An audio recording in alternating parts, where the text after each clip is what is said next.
Welcome to my show. I am a guest here. Her name is Elizabeth Entin. Elizabeth, how are you doing, ma? I'm good, thanks. How are you?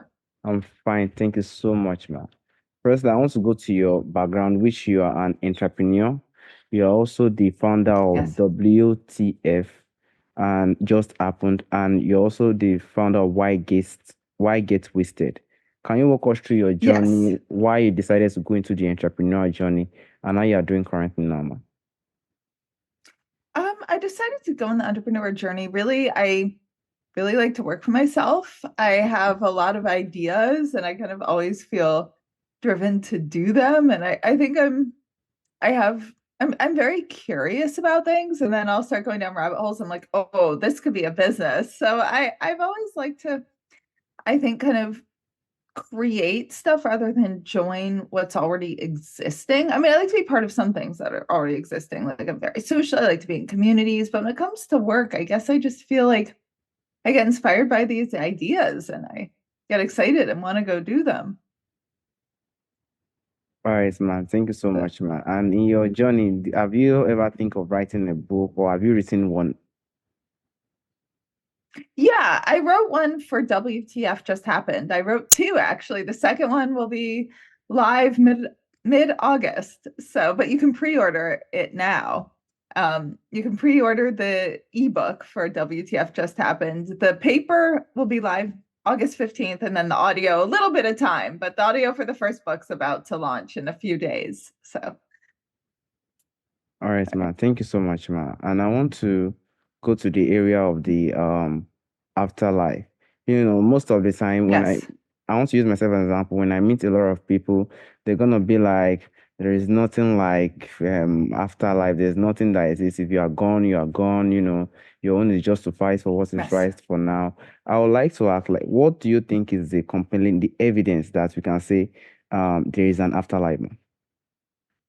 Yeah, oh God, there's a lot. Well, first of all, I used to think it was complete nonsense. I thought the idea of an afterlife was just complete wishful thinking. But there is a preponderance. I mean, to even start with, I'll just even back up a little bit and say that it really comes down, if there's an afterlife of any form, it just means consciousness is downloaded by a brain instead of created by a brain.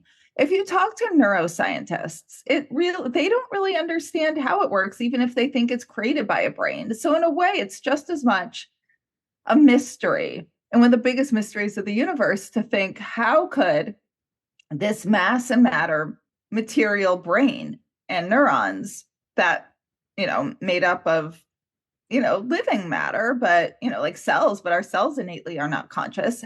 So, how does a bunch of them coming together create consciousness and complex consciousness? It'd be one thing if it was like amoeba level, which is just survive and reproduce. But I mean, we have love, we have philosophy, we get into these deep experiences of our humanity, and it makes no sense how a brain could create that. And it's just as much a mystery to try to figure out how could this consciousness be non-local and quantum entangled with our brain. And now if you get into the evidence, there's a preponderance. Just to break down a little bit, there's the University of Virginia Division of Perceptual Studies. They have researchers there studying cases of kids with past life memories, and the main researcher on that is Dr. Jim Tucker. He's a child psychiatrist, a professor at the University of Virginia. So he's not a very, woo-minded person. He's very serious, and he finds young children who have memories of past lives, and he researches and traces the facts that they state and has traced them back to living people's family members who've passed. And it's absolutely inexplicable by our understanding of consciousness created by a brain. There's Dr. Ed Kelly there, as well as another department or another whole research division, not through University of Virginia, called the Windbridge Institute. So Dr. Ed Kelly, and then through University of Virginia, and then Dr. Julie Beischel and Mark Bakutsi, who are founders of the Windbridge Institute, all study psychic mediums under strict controls, where they're doing up to quintuple blinded studies where these mediums know things that they absolutely could not have known by normal means. And it's really remarkable. All right, man. and they Thank you. get, Thank oh, you so sorry, much. yeah, of course, yeah. And that's just a tiny portion of the evidence. So, it would take a 10-hour conversation to even begin to cover all of it. So it's really amazing when you start to delve in. All right, man. Thank you so much, man. And I want to go to the point of faith. Like me now, I'm a Catholic, and I know what my faith is saying. So I want to ask, how does this influence you, your understanding about the afterlife, man? Oh, it doesn't. I mean, I'm an atheist. I'm culturally Jewish and actually half Christian, half Jewish, but more raised in Judaism as a culture. But for me, religion had nothing to do with it. Like Hanukkah was about lighting candles and getting 8 presents as a kid. Christmas was about Santa Claus. So I really faith has never been a part of my life at all. So I mean, maybe you could say it influences it in the sense that I was raised in such a scientific upbringing that I took a very scientific approach to this and need evidence. Like, I don't believe things. I don't trust the concept of having faith really in anything. For anything, you need verification for why to think it, at least for me. I don't want to disrespect anybody else's faith. All right, man. So, of Thank you so much, man. And I want to ask, course. do you think the afterlife often and does this affect, how you live? I want to, in my own way now, the way I live is totally, I have this mindset that, well, I'm going to die one day, like, does it affect the way you live when it comes to afterlife, man? It does, not drastically, but I think I used to feel a lot more pressure. Like this was my one chance. This was it. Like this was my only chance I've ever been conscious and ever will be. And I sort of this slight pressure of having to do everything in this short time frame and a little bit of an existential dread was always there. I think it's freed me up that this is just it's let me enjoy things a little more. This is just one part of you know, possibly eternal. I don't know. Is this eternal? Does it last for a billion years? Does it end after the big crunch? I mean, those are questions I think about all the time. But nevertheless, this doesn't feel like my only shot. So it's alleviated a certain pressure of my being like, well, I want to do this career, but I also want to do this. I want to travel and I want to settle in like a home. It's like all these things feel a little less pressured. All right, man. Thank you so If much, that makes man. I want to go to the point of incarnation. Do you believe in anything like that? yes. Incarnation. Reincarnation. Yes. Yes. I touched upon Dr. Jim Tucker, and I'll also back up and say that was the very first thing I thought of made sense. And even, I mean, I'm still not 100% convinced there's an afterlife. I think there's a preponderance of evidence, and it's 95, maybe even 96 at this point, percent probable. But if you look at reincarnation, that was the first thing that I thought, wow, this seems like it makes the most sense would happen. Because even if, let's say, I'm wrong about afterlife, let's say our consciousness is created by brain neurons. So you take our universe, you take the whole entire universe, and you take the concept of just how long, ever since the Big Bang, and there's the big crunch that will happen one day and the universe will die. And probably there's eternal big bangs and big crunches that happen. You take the concept of eternity and you take I don't know how many Goldilocks planets there are out there, but astronomers are finding billions. And, Goldilocks, if anyone doesn't know, means like Earth, sustainable for hosting material life. And if you take that quantity of like billions of Goldilocks planets, eternal time of eternal big bangs, big crunches, it is almost definite that another set of brain neurons will come together to create another complex creature. It's a human on our planet. Maybe there's others, but highly intelligent life forms.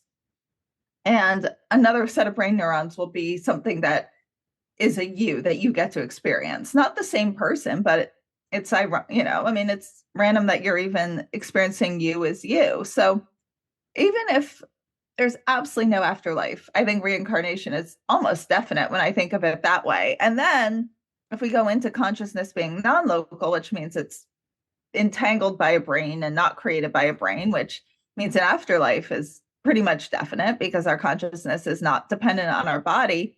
That's why I was talking about the research of Dr. Jim Tucker. And prior to him was his mentor, Dr. Ian Stevenson, both child psychiatrists, both professors at the University of Virginia, studying cases of kids with past life memories. And some of their research is remarkable. I can go into one of the most amazing cases if you'd like me to. For Sure. example, Dr. Jim Tucker, there's the case called the James Leininger case. And that case is his most famous case, but it's famous because it's so remarkable. In it, a little boy, about 2 years old, and I'll also just touch upon the age, that Dr. Tucker really only takes cases of children under 5 years old because after that, you can't prove that the person hadn't gotten the information from somewhere else, television, the internet, nursery, school. There's just so many places we get information, and not that they'd be lying, but that they could have imagined it. And so when he starts at 2 years old, and this little boy was having nightmares. And I'll also add his family was Christian, which meant they didn't believe in reincarnation. He'd never heard about it.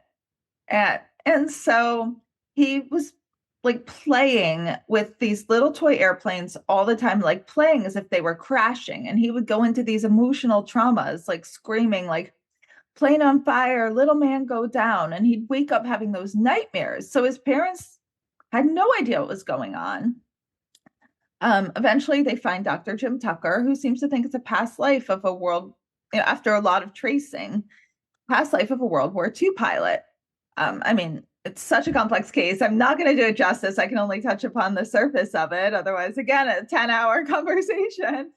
But one thing Dr. Jim Tucker noticed was this little boy, his nightmares and the way he was playing the plane crash is how children play if they've experienced a trauma in this life and they do a certain type of play to process it. Let's say tragically a child watches like parent or grandparent have a heart attack and pass away, or watches someone get shot, horrible things for an adult, let alone a child to see. And they play in a certain way to process it. And that's how this little boy was playing the plane crash. He was taken to a museum. I mean, before the parents had called in Jim Tucker, they were just taking their little boy to a museum. I think he might have been 3 at this point. It's all started when he was 2. He was 3 or 4, and it was a airplane museum. And he knew stuff that like an expert pilot only would know. And like he knew stuff about old-fashioned planes, including details of one that had been in World War II. He said they got a fact wrong. The parents were just like, what? How?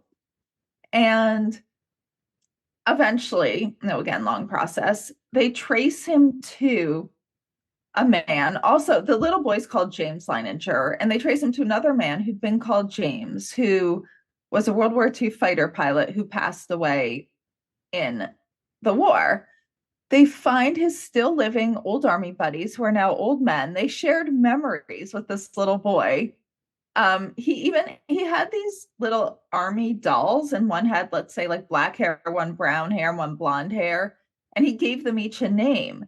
And he found out they corresponded to 3 men with the same hair color who'd been in the army or the Air Force with him back in his previous life. I mean, so many things. And then this is one of many cases Dr. Jim Tucker and Dr. Ian Stevenson had studied. And, what I find the most interesting are the Western cases over the Eastern, the, American or European, and cultures where people are not taught and don't believe in reincarnation. It's, there are some still in cultures where people do believe in reincarnation that have been traced and are still amazing. But you could also add, they're not as strong because you can say the child, they're taught believing this and they play, they could build up fantasies or just trying to, as they're learning about reincarnation, I could see a little kid making up, this was my past life, if that's the family belief set. But what is interesting is also Dr. Jim Tucker did a test. He took a bunch of children and he told them to make up what pretend you had a past life and write a story about that. And it was so different than the real cases. Like the girls were all princesses and queens, the boys were kings and knights. They all they were just so fantastical and made up. And then the real ones, they're much more real. And the closest one was one girl, but then one of the things was write how you were to die, and she wrote she was eaten by a monster. So, I mean, that's not very believable. And so when you talk to the real cases, they're ordinary people. They're not princesses and queens and kings. Their memories are very mundane, and the stuff that really means something to humans, like the fantasies the kids remember, like I was in this beautiful castle, and everything's very fantasy. And the mundane memories are the stuff we really care about. Like they cry because they miss their grandma and they remember having like a cookie at her house. And, you know, so that's a very interesting aspect to it too, that I thought. So All right, ma. It's a that's very those are my wonderful thoughts on story. reincarnation. Thank you so much, ma. I really appreciate it, ma. When you were speaking, there was a question that popped to my mind, and this is it.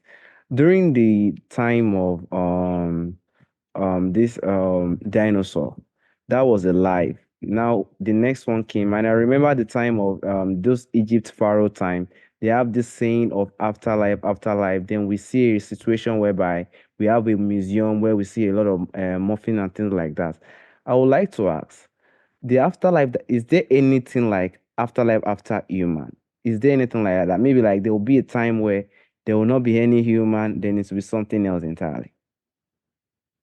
Oh, I'm sure. You mean on planets? Most Yes. likely. I mean, this planet didn't always have humans by any means. As you said, dinosaurs. Who knows? Like, we can only study so far back. Who knows? Like, I actually don't know the age of this specific planet, but who knows, a trillion years ago, maybe there was a whole other civilization that was different, that also kind of destroyed itself the way humans are. I mean, I would assume that different planets have different conditions and different creatures evolve. I mean, humans are only one of who knows how many species here. So I think it'd be a little arrogant to assume that humans are the life form. So I am absolutely convinced there are current planets that don't have humans, and that they're probably, let's take the multiverse theory. Like if there's other universes now, I'm sure there's loads of planets there too that don't have planets. And then, future universes, again, after big bangs, big crunches, I'm sure there'll be loads of times where there aren't humans. Probably there are other sets of humans that have existed and do exist. There probably is another planet out there with humans. I would guess one out of the trillions of planets out there, of Goldilocks planets. And I'm sure humans will most likely exist again in other iterations, even after like our sun goes out and there are just other solar systems, even way before the big crunch. I would assume there are other sets of humans, but I think there's probably more times of eternity where there are not humans, more times and space where there are not humans. Just like same, I'll apply that to all species. Same with dogs, same with horses. So, All right, man. Do you think it will be robots? do I think what? It will be robots. It's a bureaubots? I don't know what that means. Like, do you think the afterlife is going to be like robots, all this artificial stuff? Oh, robots in the afterlife. Well, that's a good question. It ties into the big thing, like, is AI conscious? Could there ever be a machine built? I don't think any robots that we know of are conscious. I don't think like the robots on Mars that we put up there are conscious. I don't think any robots we have are conscious. Could we build a computer okay, so could we build a computer intelligent enough for a robot that mimics a brain to the extent that it's actually conscious? Hmm. At some point, yes. I think probably. Could we? It would just be mimicking the firing neurons of a brain, and if consciousness is created by a brain, then it's conscious. If it's downloaded, then maybe it could download, and then in that case, it would be part of, they would go into the afterlife. I'd be fascinated. I have no idea. I mean, that's not going to happen anytime soon, but I think it's possible. Or even robots, or like building a, mimicking a brain in a lab. That I definitely think we could do. And could it be conscious? Sure. I mean, we can already 3D print and mimic and grow other organs. So one day a brain, probably. Yeah. All right, man. Thank you so much, man. I want to go to the area of Thank you. I want to go to the area of society. How do you think, there are different type of society, thousands of society today. So how do you think this belief of afterlife evolve over time with time, the way things are developing? How do you think different societies still see this afterlife, man? How do you think like societies in the past used Yes. to view afterlife, or how to, I mean, it's so different. I think, I mean, I'm not a historian where I can speak very well on this, but if you go way back, like, it seems like people have always been trying to make sense of the universe using definitions of types of gods. So you go back in history, there's like Zeus and those gods, and there's all a parallel to like how people perceive religion today with Judeo-Christian. It's like this all-powering gods that could be punishing. And then there was, I think, other beliefs which I think are more maybe along the right, or right's a horrible word, but like correct. I don't know. It's probably all, it's how everyone, again, I hate to knock people's religion, especially if they're grieving or getting strength from it. But, a lot of other cultures saw afterlife tied very into nature. Um, about 200 years ago, the type of stuff, maybe 100 years ago, the type of stuff I'm studying was being studied. There's the Society for Cyclical Research out of England that I believe started in the late 1800s, and they were doing the more science-based research. So I think people have always been trying to make sense of it. And yeah, I mean, you go way back in history, it was the, the gods, again, like Zeus, and, Yes. they thought some, yeah.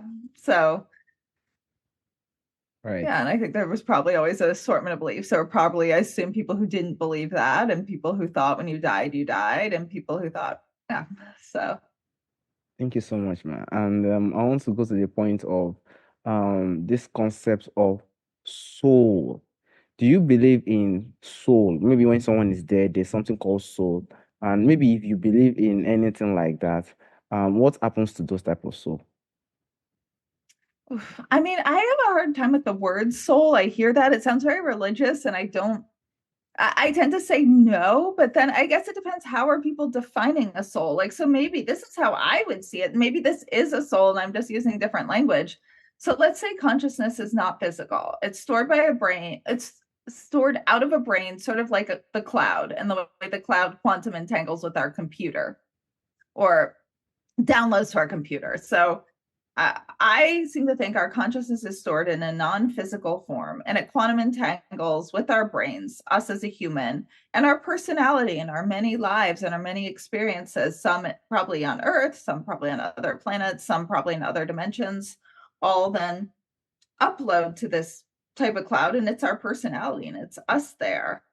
And so maybe that's what some people would use the word soul. But I guess with the religious connotations, I'm always like, ooh, soul doesn't make sense. But maybe I'm saying the same thing using a different terminology, but who knows? Yeah, yeah. So is that kind of what you meant by soul? Is Yes, that yes, just yes. the same thing described a different way? Okay. Thank you so much, ma.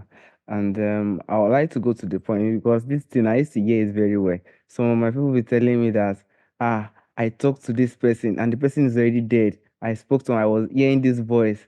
Do you still believe in some concept of communication with the dead? When someone is Yes. still living, oh boy. Okay, like do you Oh, still believe? definitely. Sorry, I didn't yeah, sorry, there's a little bit. So yes, I definitely do. I mean, I hate the word believe, but I think it's most likely, it's highly probable.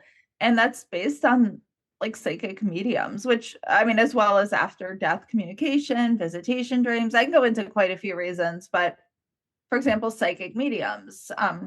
I touched upon Dr. Ed Kelly, Dr. Julie Beischel, and Mark Bacuzzi. So we'll take the Windbridge Institute. which is based out of Arizona and founded by Dr. Julie Beischel, who was a pharmacologist, very logical, very left brain, very science minded. And then her co-founder and husband, Mark Bacuzzi, also they're very like logical people. And they decided to test Dr. Beischel when she was in her early 20s. Her mom passed, and she decided, why not try getting a medium reading? She didn't really believe it. She didn't expect anything. And this medium was completely accurate. And this was a while ago, before the internet. And she found the name in like a paper book, the yellow pages, just this paper book, drove out there. Like there was no way this woman could have found her information. Dr. Beischel was so fascinated, she couldn't get this out of her head. So she eventually started the Wimbridge Institute, which does up to quintuple blinded studies on mediums. That means they have to get accurate and specific information because anyone could get accurate information. Like I could get accurate information as a medium right now. I bet you have a great grandmother on the other side, maybe too. They loved you. They like loved your grandmother. So, but it has to be specific. It's under tight controls. They can't know anything about the sitter, the person getting the reading. And some of these are done on the phone. Some of these are done completely silent, where the sitter just hits a button for yes or no. And they're supposed to get specific information like relationship to the sitter, age of death. I mean, general age, if someone said like 90s, they don't have to be like it was 92, not 91. Specific memories that the two shared. And these people were getting significantly beyond the odds of chance. And some of the studies were up to quintuple blinded, where the medium had no idea who they were reading. I got my own medium readings, and some of them were so accurate. And I hid my identity. I did a lot of them on the phone. Some I did do face to face, but they still couldn't have Googled me. I had a friend pay. I gave a fake name, fake email. I even used a VPN booking on the website in case they had tracking software. Everything's so hidden. Some of them were terrible and some are but some new things they absolutely could not have known. Even things that aren't on Googleable. Like they knew my cat passed away. They knew she was really sweet. They knew her color. I mean, just things like that. Memories with my dad. They knew his favorite color. So, That was very yeah. nice. Very Thank nice. you. I would like to ask, like, if you ask any advice generally you would like to give to the audience, Ma, please, can you say if there's any advice, Ma? Sure, like about entrepreneurship or afterlife or any of Yes, it. Just any of it, Ma. okay. Well, since we mainly talked about the afterlife, I'll actually give two bets. I'll first give about afterlife. Like, if you're in grief and this seems really, really impossible, there is so much research out there. Like, I am so like logical minded and hate belief. Like, you have to have evidence. There is so much out there.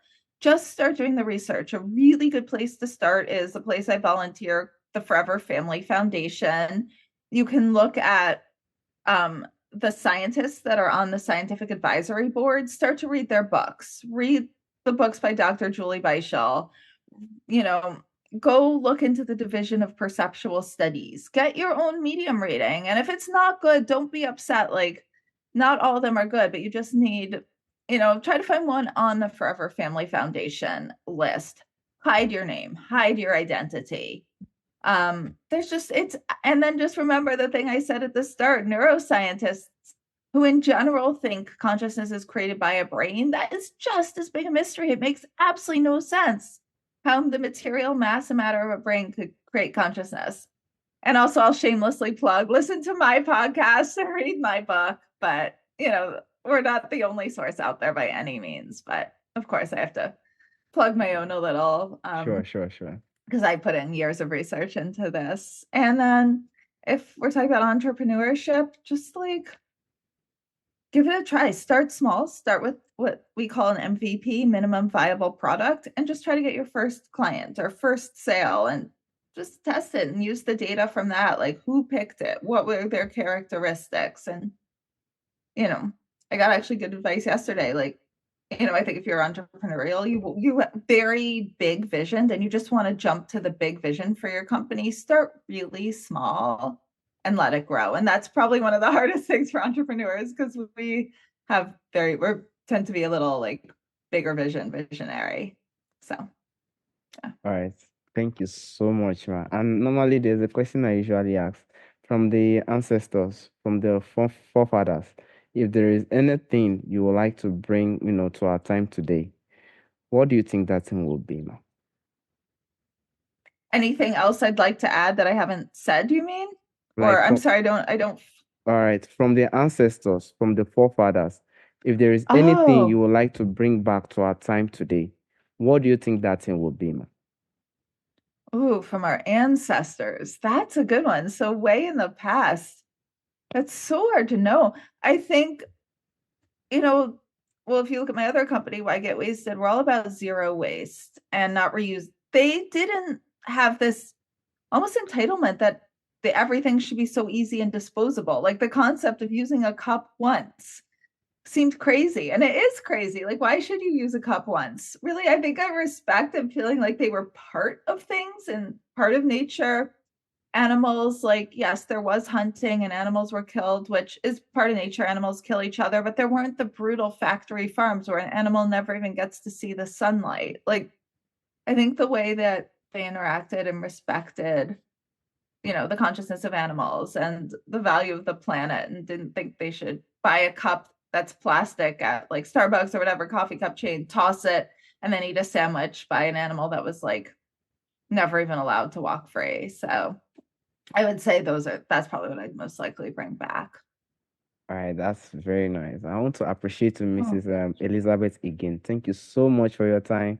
I'm so happy, and it was very great having conversation with you. I'm so happy. Thank you, ma. I loved our conversation. Thank you so much for having me on and giving me the opportunity to speak to your listeners. I appreciate all of your time listening. All right, sir. Thank you so much, ma. Have a wonderful day. You too. Thank you.